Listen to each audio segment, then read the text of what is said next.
Buenos días, mi nombre es Wilson Valverde y esto es Pronósticos Económicos. El sol peruano se ha convertido en la moneda más estable de América, obviamente exceptuando a Estados Unidos. Hoy vamos a analizar por qué la moneda peruana se ha convertido en la más estable de América Latina. Primer punto, todo empezó desde la época de Fujimori, en el año 1991, que se estableció el nuevo sol. En el 2015 se llamó simplemente el sol peruano.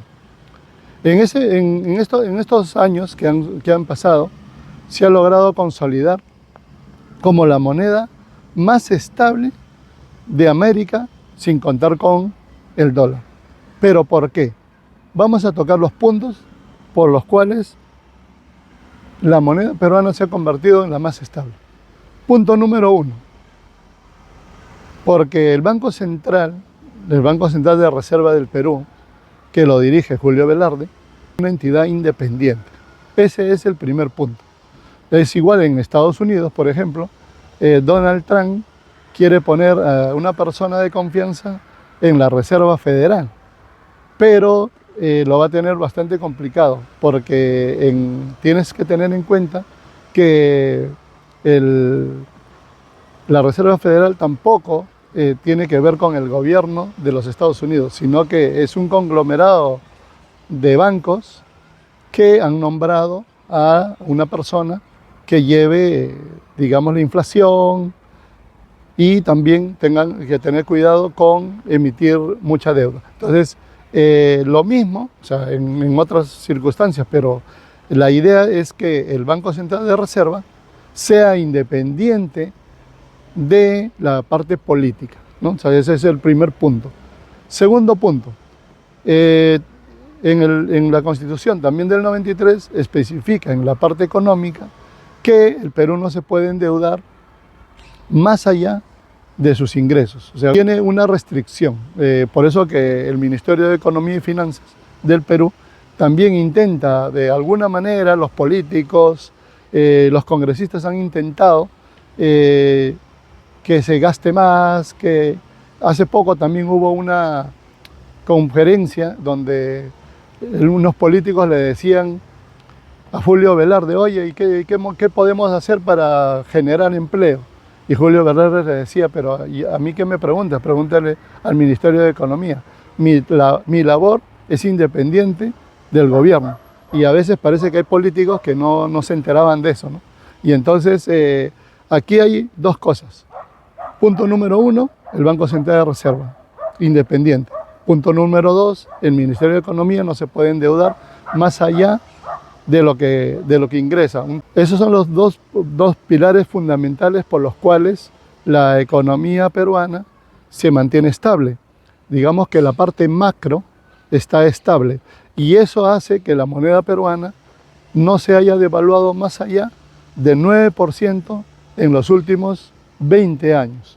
Entonces, y podríamos preguntarnos un poco, ¿y qué pasó con el peso argentino? Para que tengan una idea, el peso argentino se ha devaluado 3.100% en los últimos 8 años. Entonces, solamente para dar ejemplos.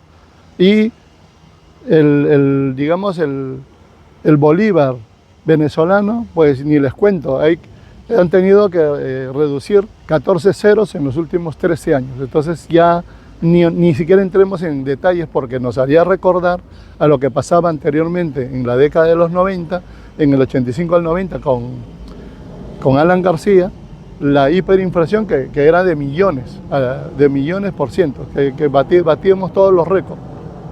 Entonces, ahora la pregunta es, ¿por qué entonces hay una sensación de que la economía peruana no va tan bien, a pesar del puerto de Chancay, a pesar del aeropuerto nuevo, a pesar de los nuevos proyectos, a pesar de todos esos indicadores económicos y proyectos grandes que se están haciendo? Porque hay la sensación de que la economía no está muy bien. ¿Saben por qué? Por la parte política. Ahora, les quiero decir por qué está sucediendo esto, por la parte política. ¿Qué sucede? De que si nosotros tenemos digamos, imagínense ustedes dos tractores enormes que están jalando para un lado positivo.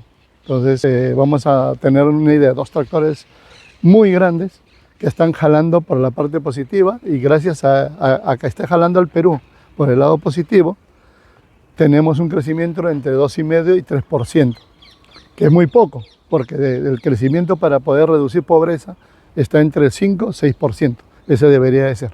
Pero gracias a esos dos políticas que hemos analizado de la parte macro, lo están jalando, esos dos tractores están jalando Perú y los están haciendo crecer a 2,5 3% al año, ¿vale?